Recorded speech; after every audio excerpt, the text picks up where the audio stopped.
बच्चों इस क्लास में हम कक्षा चौथी और पाँचवीं की गणित की वर्कबुक का कार्यपत्रक 44 हल करेंगे। तो अगर आप चैनल पर नए हैं तो चैनल को सब्सक्राइब करके बेल को ऑल पे सेलेक्ट कर लो। तो बच्चों अब हम शुरू करते हैं। कार्यपत्रक है हमारा 44 और इसका माध्यम कैसा है बच्चों? सरल है। दक्षता क्या है इसकी? संख्या रेखा पर संख्याओं का निरूपण कर पाना। ठीक है, पहला क्वेश्चन हल करते हैं। बहुत ही सिंपल है, देखो कैसे हल करेंगे। संख्या रेखा पर 14, 26, 37, 63, 67, 87 और 95 को निरूपित कीजिए। तो जैसे ये अब संख्या रेखा दे रखी है, इसको थोड़ा जूम कर लेते हैं। जैसे यहाँ पर ये देखो, अब यहाँ देखें, यहाँ पर 0, तो यहाँ पर 5 हैं। देखो 1, 2, 3, 3, 4, 5, तो यहाँ कितना है? 5, तो यहाँ आ जाएगा 5, ये 5 है। इसके बाद में यहाँ कितना आ जाएगा? यहाँ आ जाएगा 10, ये 10। इसके बाद में यहाँ पर 11, 12, 13 और ये 14, तो ये है 14। यहाँ हमने 14 लिख दिया। ठीक है, ये हमने निरूपित कर दिया। इसके बाद में यहाँ पर 15 है, यहाँ 20 है और यहाँ 25 है। इसके बाद में ये जो है, ये जो डंडी है वो 26 वाली है, तो यहाँ 26 लिख देंगे, है ना। यहाँ 30 और यहाँ 35, 35 के बाद 36 और 37, यहाँ आ जाएगा 37 इस वाले डब्बे में, है ना। इसके बाद में यहाँ 40, यहाँ 45 और ये आ गया 50, यहाँ 55 और यहाँ 60। इसके बाद में 61, 62, 63, ये 63 यहाँ आ जाएगा। ठीक है, यहाँ 65 और यहाँ 66 और ये 67, ये आ जाएगा 67 यहाँ पर, है ना। इसके बाद में इधर कर लेते हैं, यहाँ 70, यहाँ 80, इसके बाद यहाँ 85, 86 और 87 यहाँ आ गया, और यहाँ आ जाएगा 90 और यहाँ आ गया 95। तो ये हमने संख्या रेखा पर इनको निरूपित कर दिया। ठीक है, ओके। अब अगला क्वेश्चन है ये, दी गई संख्याओं को संख्या रेखा पर दर्शाइए। ये जो संख्याएं इनको भी हमें संख्या रेखा पर दर्शाना है। ठीक है, तो दर्शा देंगे हम। इसको फिर से जूम कर लेते हैं, ये लो। अब देखो यहाँ पर 25 है, तो यहाँ से यहाँ तक हो जाएगा 10। ठीक है, और यहाँ से यहाँ तक हो जाएगा 20 और यहाँ पर हो जाएगा 25, तो ये 25 है, यहाँ 25 आ जाएगा। ठीक है, ये 25 आ गया, है ना। अब यहाँ से यहाँ तक हो गया 30 और यहाँ से यहाँ तक हो गया 40 और ये वाली जो रेखा है वो है 45 की। ठीक, 45 आ गया। 38 रह गया, इसका मतलब यहाँ 40 है, यहाँ 39 और यहाँ 38, ये वाली डंडी है वो 38 की है। ठीक है, 38। अब हमें दर्शाना है, पहले कौन आएगा? 66 आएगा, है ना। तो यहाँ पर देखो, यहाँ हो गया 60, यहाँ 65 और 65 से एक खाना आ गए, यानी यहाँ होगा 66।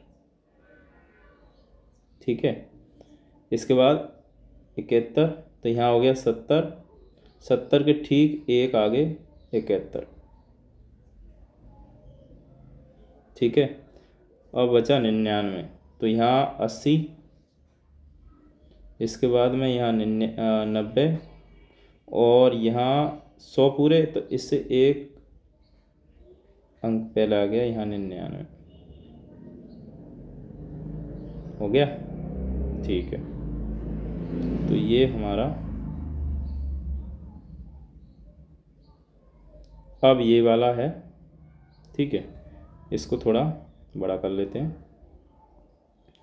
सबसे पहले हमें दर्शाना है, अच्छा यहाँ पर पहले सबसे छोटी संख्या 28, तो 28 यहाँ पर कितना आ गया? 10।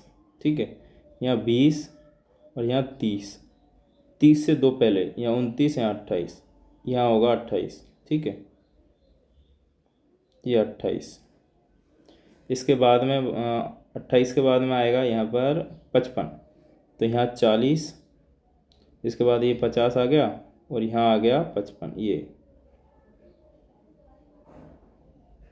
ठीक है 55। इसके बाद में आता है 56, 56 है, यहाँ 55 है तो यहाँ 56 होगा, ये 56, ठीक है 56। 56 के बाद में आएगा यहाँ पर 65 और फिर 67 और 91, इसके बाद में यहाँ 60 और यहाँ आ गया 65 और 67 यहाँ आ जाएगा, यहाँ 66 और यहाँ 67 है ना, यहाँ 67 और कौन सा बच रहा है 91, तो 91 यहाँ देखो, यहाँ 70, यहाँ 80, यहाँ 90 और यहाँ हो गया ये 91।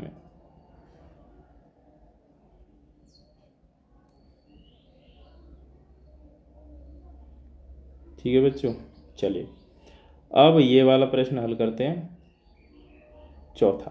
ठीक है, क्या कह रहा है, मैं कौन हूँ मिलान करो।